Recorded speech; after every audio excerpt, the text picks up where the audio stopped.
Hi everyone and welcome to today's morning report chart appraisals with me, Richard Perry, market analyst at Hantec Markets on Wednesday 27th of September. We've got a dollar rally and this is quite a sharp dollar rally. Now we've seen in the last week the dollar moving higher and that's coming on the back of the Fed, and not only that, we've seen last night a hawkish lean from Janet Yellen, which in which a speech she made that suggested that it would be imprudent to keep monetary policy on hold until inflation hits 2%. Now that suggests the Fed's going to push ahead regardless of inflation, and subsequently we've seen short end dated Treasury yields pulling sharply higher. That's the longer dated. Short dated breaking out to levels not seen since I think it's 2009. Sorry.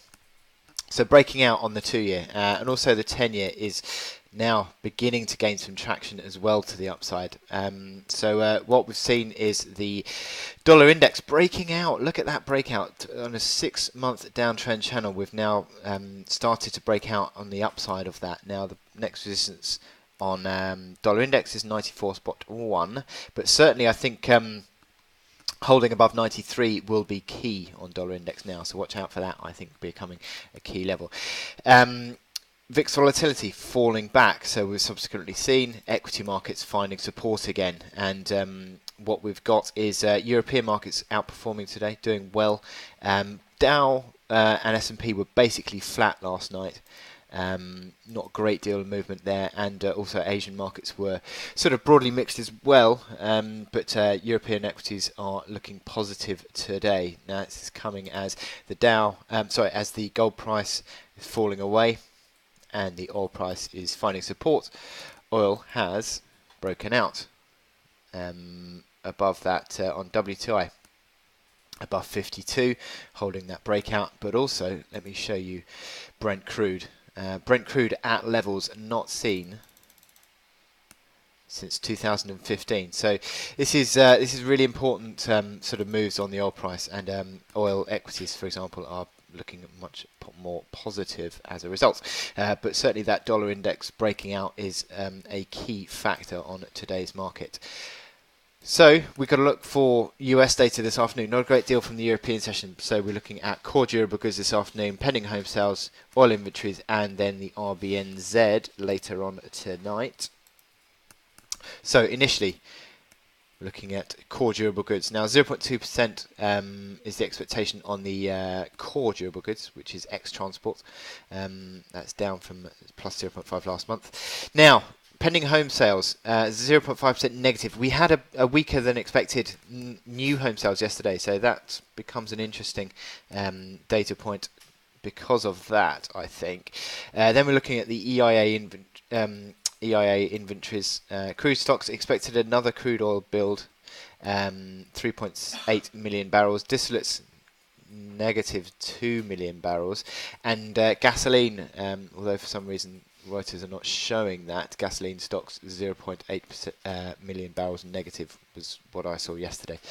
So certainly it's an oil price story as much as the dollar story today. Now the dollar breaking out, and dollar CAD is my chart of the day.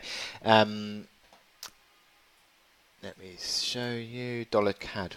That's the hourly chart. Let's get the daily chart. Now dollar CAD has rallied in the last 2 weeks, forming this little uptrend, this recovery uptrend, back to this 2412, although I put 2410 on the morning report, 2412 resistance. Now that has been tested on a couple of occasions, you would argue, not least of all yesterday where it did to the pip, and it's now sort of really pushing up towards that level now. But you look at the RSI 52, it's beginning to gain traction. That is sort of back towards that level of August. So the market is certainly at a crossroads. It's back to this downtrend resistance and also the resistance of this old low 2412. So this is a key moment for dollar CAD. If you can break out above 2412 decisively, it would then reopen that reaction high of 2660 and start to gain a bit of recovery momentum. But you look at these momentum indicators across the board, again, they're back towards levels at which the failures have tended to be seen. MACD lines and RSI in the last sort of few months, back to levels of where they've sort of rallies have faltered. So is this a point at which the dollar has a sustainable turnaround against the loonie? It may well be. The interesting move comes as I said, 24.10 area is being tested today, so watch out for that. On your hourly chart, you can see this succession of higher lows. You can also see the 144-hour moving average, a very good basis of support now. That's at 23.27, and again that sort of coincides with yesterday's reaction low. So all the supports are coming in at higher levels. Strong configuration on the hourly momentum. It's looking good for a test of that resistance today. So can we get a breakout? So I wish you good luck in your trading today, and I'll speak to you later. Thank you.